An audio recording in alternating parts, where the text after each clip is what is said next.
Hi everybody, Hayley and I have been joined by two key people for our preview of the weekend. James Rumsey, who's the boss of the Sumo Power Nissan team, and of course John Watson, who will be commentating with me in the commentary box over the weekend. John, here we are for the final round of the FIA GT1 World Championship, and we have arrived at a remarkable place. You arrived this afternoon. Yeah, I did. It is stunning, isn't it? Well, you know, there's sometimes you arrive at a racetrack and it just says something that makes it stand out. And as soon as I saw the circuit, I mean, the facility itself, the setting, the length of the circuit, just under 4 miles. You've got some bits which are really, really quick, and you've got some bits which are really, really technical. But to me, if you're a racing driver, not somebody who drives a racing car, but a racing driver, you couldn't but help love what you're going to experience over the weekend. Whether it's sunshine, rain, snow, whatever the elements provide for us, this is a great racetrack in my view. Yeah, no, I go with that. James, you've got a real target ahead of you this weekend. Tell us about that target and tell us how are you going to try and achieve it? Well, there's only, I believe, 12 or 14 points separating the second place to fifth place in the teams championship. So we're going to be gunning for that second place, just as the other three teams in contention will be. So the target really is to improve our qualifying performance, get both cars to the front of the grid, and try and stay out of trouble in the first couple of laps. In the last race we were at in Interlagos, you had a really good run, second place in the qualifying race. But what happened in the championship race? Because it was up there, it looked like you might get another podium, it didn't quite happen. Why not? Yeah, again, with such a new team, we're still making mistakes along the way. We made a mistake in the pit stop.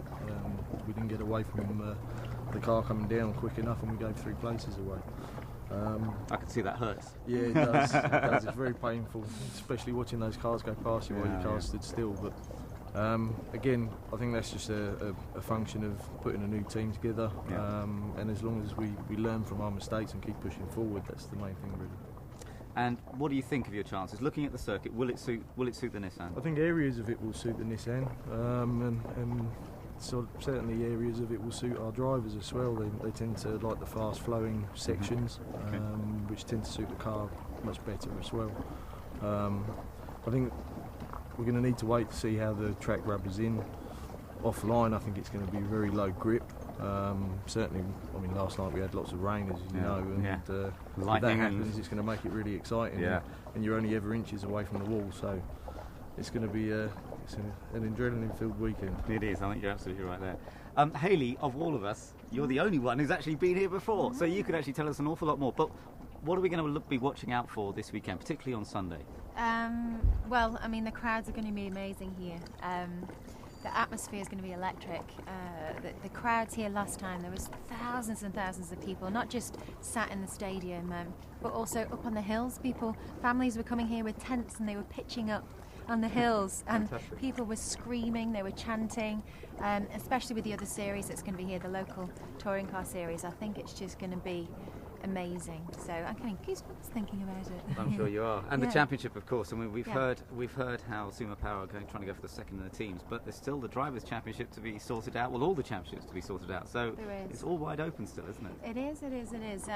But I do believe that still, coming into this race now, so many of the drivers are still thinking the two Vitaphone drivers, Michael and Andrea, are going to take it. Sure. They don't think, unless something really terrible happens, they don't believe that anybody else is going to take it but them. But you know, it would be fantastic if some drama did happen. It would be great racing, but I do believe that they'll clinch it.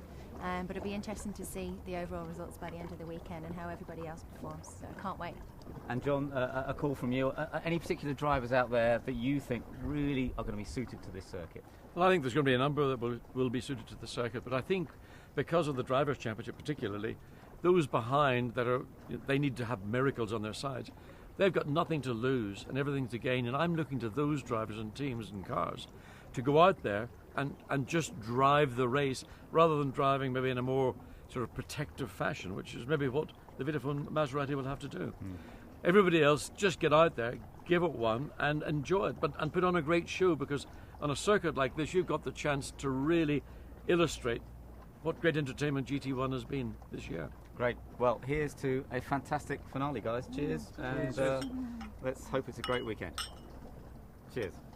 And the contract's in the post for next year, by the way, I understand.